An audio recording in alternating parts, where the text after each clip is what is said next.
What is up, everyone? Movie Wayne back again with another review, and this is going to be for the film The New Mutants, and this is directed by Josh Boone, starring Anna Taylor-Joy, Maisie Williams, Blue Hunt, Charlie Heaton, and Henry Zaga. Now, this tells the story of 5 mutants who are just discovering their abilities, but find themselves locked in a prison-like hospital until they can learn to control their newfound powers. It feels like cinema is back. This and Tenet in the same week. What the hell is happening? Now, I'm glad The New Mutants finally got released, because this is meant to come out last year and then it got delayed, and it was meant to come out in April, and then COVID struck and it got delayed again. I felt like the world was against this film, but it is finally here, so The New Mutants, let's go.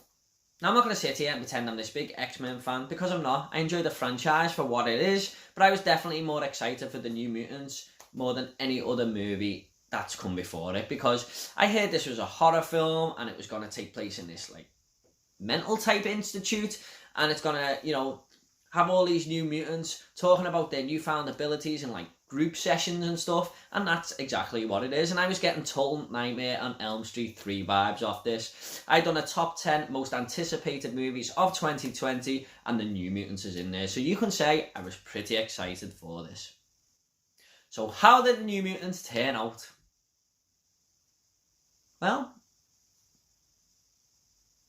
Anna Taylor-Joy's character was pretty cool.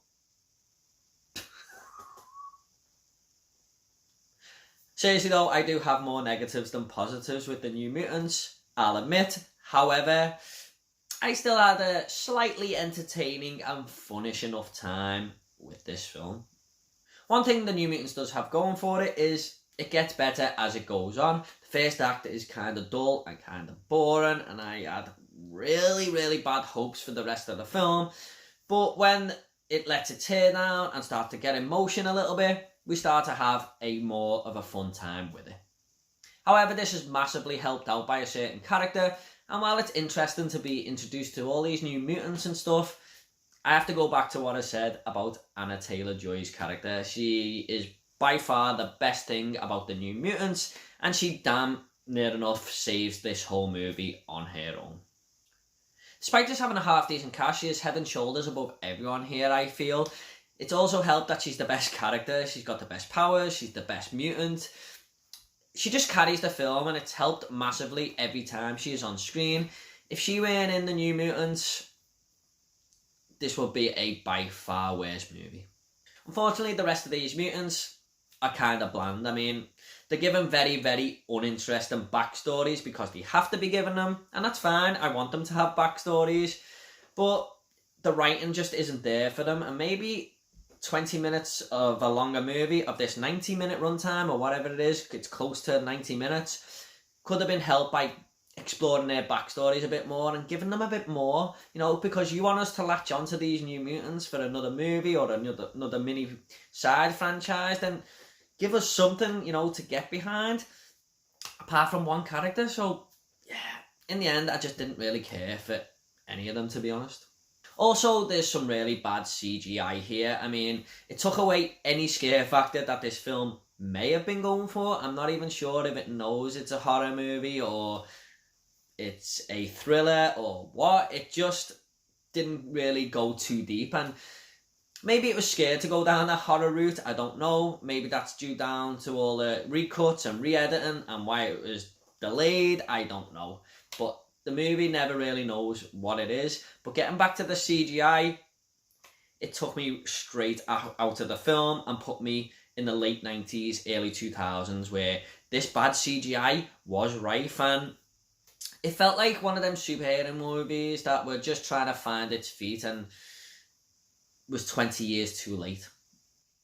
Also, another gripe I have, it's a small gripe, but this nurse who is looking after these mutants has no staff members with her. I mean, there's like 6 or 7 people in the whole film. It just felt kind of weird and empty, soulless, really. Despite all this though, the movie is watchable. I didn't hate it or anything, it just was kind of disappointing. Maybe that's down to me building my hopes up a little bit, or maybe it's just because everything I said is in fact true. I'm just going to go ahead and rate this movie now. I'm going to give The New Mutants a 5.5 out of 10.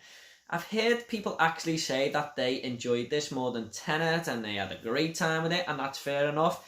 However, for me, the two totally different films, you know, I'm not even going to compare them.